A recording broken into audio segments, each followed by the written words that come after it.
ಇಲ್ಲಾಂದ್ರೆ ನಮಗ ಕ್ವಾರ್ಟರ್ಸ್ಗಳು ಬೇರೆ ಕಡೆ ಏನ್ರಿ ಜಾಗ ತಗೊಂಡ್ ಕಟ್ಕೊಡ್ಬೇಕು ಇಷ್ಟ ರೀ. ಅವ್ರ ಆಫೀಸರ್ ನೋಡ್ರಿ ಎಲ್ಲ ಬಂದು ಊರಾಗಿಲ್ರಿ ನಮ್ಮ ಊರಾಗ ಬಂದು ಅವ್ರ ಮನೆ ಹಾ ಇಷ್ಟ ಮಾಡ್ರಿ. ಸಂಬಂಧಪಟ್ಟಂತ ಅಧಿಕಾರಿಗಳು ನಾವ್ ಹೆಂಗ್ ಬಾಳೆ ಮಾಡಿದ್ರಿ ಹಂಗ್ ಬಾಳೆ ಮಾಡಿಲ್ಲ ಒಂದೇ ತಿಂಗಳು ಮಾಡ್ಲಿ ಸರ್. ಸರ್ ಅವ್ ಎನ್ವೈರನ್ಮೆಂಟ್ ಡಿಪಾರ್ಟ್ಮೆಂಟ್ ಅದಾವ ನಾ ಹೇಳಂಗಿದ್ರೆ ಪೆಲ್ಲ ಹೇಳಿ ಎಲ್ಲಾರು ಇವ್ರು ಅಟ್ಟಲ್ರಿ ಎಲ್ಲಾ ಡಿಪಾರ್ಟ್ಮೆಂಟ್ ನಾ ಯಾರು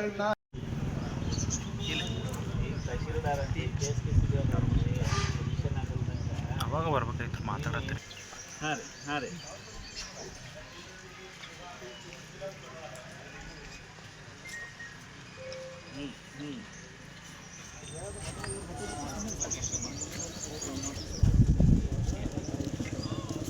ನೈಟ್ ಹೇಳಿ ಬಂದ್ ಬೆಳಿಗ್ಗೆ ಬಂದಾರಲ್ರಿ. ನಿನ್ನಿಂದ ಇನ್ನ ತಕ ಬಂದಿಲ್ರಿ, ಇವತ್ತು ಮುಂಜಾನೆ ಬಂದಾರ್ರಿ. ಯಾರ್ರಿ ಇವ್ರ ನಮಗ್ ತೋರ್ಸುದ ಅವ್ರಿಗೆ ತೋರ್ಸುದ ತಿಳಿಸ್ಯಾರಲ್ರಿ ನಮ್ಗೆ. ಯಾವಾಗ ತಿಳಿಸ್ರಿ ಅವ್ರ ನೀವು ಕೂತಿದ್ದು ಸಾಯಂಕಾಲ. ಉತ್ತರ ಕರ್ನಾಟಕ ನ್ಯೂಸ್, ಇದು ಕನ್ನಡದ ಉಸಿರು.